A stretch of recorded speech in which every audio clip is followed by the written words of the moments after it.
Noida police ने गिरफ्तार कर लिया। हमारे साथ डीसीपी नोएडा विद्यासागर मिश्रा जी हैं। सर, एल्विश यादव को कब गिरफ्तार किया गया, क्या आरोप है? देखिए, यह अभियोग पंजीकृत था। पंजीकृत अभियोग के क्रम में हमारे द्वारा 160 सीआरपीसी के नोटिस के आधार पर बुलाया गया था। विवेचना के दौरान यह आरोप प्रमाणित पाए जाने पर हमारे द्वारा माननीय न्यायालय के समक्ष प्रस्तुत किया जाएगा। क्या आरोप है, क्या रिकवरी हुई थी, इसके बारे में बताइए। ये पूर्व में अभियोग पंजीकृत था और उसी के आधार पर साक्ष्य संकलन की गई थी। साक्ष्य संकलन के आधार पर आरोप पाए गए थे और हमारे द्वारा माननीय न्यायालय के समक्ष प्रस्तुत किया गया। कुछ अलग धाराएं भी जोड़ी गई हैं इस मामले में। एनडीपीएस एक्ट जोड़ा गया, साक्ष्य के क्रम में ये जोड़ा गया है। एनडीपीएस एक्ट जोड़ा गया है। सर, आगे की क्या प्रक्रिया होगी, किस तरह से एक्शन होगा? अब ये विवेचना के विषय, विवेचनात्मक कार्य के दौरान जो भी साक्ष्य होंगे उसको संकलित किया जाएगा। कितने घंटे एल्विश यादव से पूछताछ हुई लगभग सर? तो ये आगमन के पश्चात इनके द्वारा जो भी बताया गया था समय के हिसाब से फिर माननीय न्यायालय में प्रस्तुत।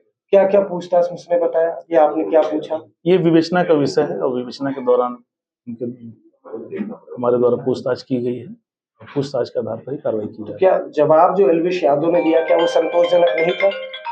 साक्ष्य के आधार पर ही गिरफ्तारी करके न्यायालय में प्रस्तुत किया जाएगा। शुक्रिया। हमसे बात करने के लिए, जिनका कहना है कि सबूत इस तरह मिले थे उसके आधार पर एल्विश यादव को मिला रहा हूँ गिरफ्तार किया गया, उस पर एनडीपीएस एक्ट भी लगाया गया है।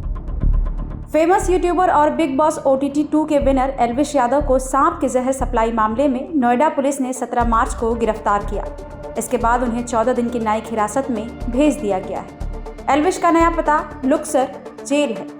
पुलिस सूत्रों के मुताबिक अब एल्विश यादव ने भी मान लिया है कि वो रेव पार्टियों में सांप का जहर मंगवाते थे। हालांकि शुरुआत में उन्होंने इन सारे आरोपों से इनकार कर दिया था, लेकिन ये कोई पहली बार नहीं है जब एल्विश यादव का नाम किसी विवाद में सामने आया हो। इससे पहले भी उनका नाम कई विवादों से जुड़ चुका है। हाल ही में एल्विश यादव का एक वीडियो सोशल मीडिया पर काफ़ी वायरल हुआ था, जिसमें वो यूट्यूबर मैक्सटन को बेरहमी से पिटाई करते हुए देखे जा रहे हैं। मैक्सटन ने एल्विश पर उन्हें जान से मारने की धमकी देने का भी आरोप लगाया था। हालांकि 2 दिन बाद ही दोनों के बीच का विवाद सुलझ गया था और एल्विश यादव ने मैक्सटन के साथ एक फोटो भी शेयर की थी। अभी जो आपने ट्रोल किया मुनव्वर फारूकी से जुड़े हुए इंसिडेंट, उसके बाद एल्विश का ये रिप्लाई आता है कि याद दिलाना चाहिए कि तू दिल्ली में रहता है। उसके बाद क्या? उसके बाद तो मैंने उसको यही बोला कि हाँ भाई दिल्ली, थैंक्स भाई याद दिलाने के लिए। मैं सरकाज़म में ले रहा था उसके हर बात को। जो आपकी एक चैट है जो आपने खुद ट्विटर पे डाली थी एल्विश यादव के साथ, उसमें आपसे बात शुरू हुई या उन्होंने रिप्लाई किया, वो थोड़ा अगर डिटेल। मैं एल्विश फैंस को बोलता था गवार, पर चिढ़ता एल्विश क्यों था मुझे समझ नहीं आ रहा। अब ये तो अब देखो, अगर मैं उसके फैंस को गवार बोल रहा हूँ तो जाहिर सी बात है कि मामला शॉर्ट होना चाहिए था। तो मेरा मेन ऑब्जेक्टिव यही था, जब एल्विश ने मेरे को मैसेज किया ट्विटर पे नंबर भेज, अब अगर वो नंबर मांग रहा है तो मेरे को ये था कि वो शायद घर आ सकता है, तो मैंने उसको इसलिए मैसेज कर दिया भाई मिलकर ही बात करते हैं अच्छे से किसी और लोकेशन पे। तो उसने अपने घर का एड्रेस दिया, किसी का तो घर का एड्रेस दिया गुड़गांव में। तो जब मैंने मैप में देखा तो काफी अंदर था गुड़गांव के। तो सनी ने सजेस्ट किया किसी पब्लिक प्लेस पे बुलाते हैं उसको। तो फिर पब्लिक प्लेस के लिए गुड़गांव में मेरे दोस्त की दुकान थी, तो पहले मैं गुड़गांव जाता हूँ, गुड़गांव पहुंचता हूँ, मैं पूरा अपडेट देता रहता हूँ ट्विटर पे कि मैं अभी निकल चुका हूँ, अभी मेट्रो में हूँ, फिर मैं गाड़ी में बैठता हूँ। और जब मैं गुड़गांव पहुंचता हूँ तो मेरा जो मेन मोटिव था कि उसके साथ डिबेट करना, अगर उसको लगता है वो सही है तो वो डिबेट करके जीत जाए। तो सागर, आपका जो विश था वो ये था कि हमसे बातचीत करे, ना कि आपके दिमाग में ये था कि चलो ये बंदा तो, क्योंकि ये दर्शकों के लिए बहुत जरूरी है। हमने बहुत समय में ये देखा है कि जनरली कॉलेज गोइंग या फिर यूथ में कि अगर कोई तू में हो जाता है तो लड़के अपने लड़के लाके मारपीट करते हैं। आपकी तरफ से ऐसा कोई मंशा नहीं था? नहीं, मेरे तरफ से जो मेरे साथ दोस्त भी थे वो सब नॉर्मल दोस्त थे, वो शॉप पे ही रहते हैं। तो मेरा बस यही था कि वो पब्लिक प्लेस था, तो मुझे ये लगा कि एल्विश पब्लिक प्लेस पे तो कुछ ऐसा करेगा नहीं। अगर मेरे को हल्का सा भी डाउट है तो पब्लिक प्लेस पे वो सिर्फ डिबेट करेगा, क्योंकि उसको अपनी इमेज प्यारी तो होगी, तो वो नॉर्मल डिबेट करेगा। ऑब्वियसली बात है, अगर उसके बातों में दम होता, अगर उसको लगता है वो सही है, वो डिबेट करके जीत जाता। तो मेरा वही था, मैंने सोफा वोफा भी लगा रखा था कि आओ भाई बात करो। और लकीली जो दुकान का सीसीटीवी कैमरा था जनरली ऊपर होता है, तो वो वहां पर टेबल पर रखे हुए थे। ये चीज उनको शायद पता नहीं थी, इसलिए वो थोड़े से कॉन्फिडेंस के साथ जब उसने मार दिया, पूरा ये धमकी दे दी जान से मारने की, वो वापस जाके लिखता है वर्क डन, अपने स्टोरी पे डालता है। उसको शायद आइडिया नहीं होगा कि दुकान में सीसीटीवी कैमरा टेबल पर रखा हुआ है, तो उसको आइडिया नहीं था कैमरे का, इतना तो मुझे पता लग रहा है। क्योंकि कैमरा का आइडिया नहीं, लेकिन जो घटना आपके साथ हुई, मारा गया, कितने लोग लेके आए थे एल्विश? देखो जितना मेरे को दिखा 8 तो मेरे को लग रहा है, 8 तो थे, जिसमें से एल्विश के साथ 2 से 3 बंदे तो मेरे को पकड़ के रखे थे। जैसे मैंने एल्विश का गर्दन पकड़ ली, क्योंकि इसने मारा, तो मैंने सेल्फ डिफेंस के लिए उसको ऐसे करके पकड़ लिया गर्दन से।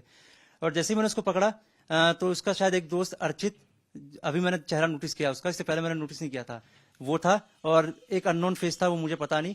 तो उन्होंने मेरे को पूरा अपने बॉडी वेट से दबा लिया था कि मैं उठ ना पाऊं। एल्विश यादव की इस हरकत पर उनके चाहने वाले हैरान थे। इससे पहले जम्मू में भी भीड़ ने एल्विश का घेराव किया था। उस दौरान एल्विश यादव जम्मू में वैष्णो देवी मंदिर का दौरा करने गए थे। सोशल मीडिया पर एक वीडियो उस वक्त खूब वायरल हुआ, जिसमें एल्विश यादव को भीड़ ने घेर रखा है।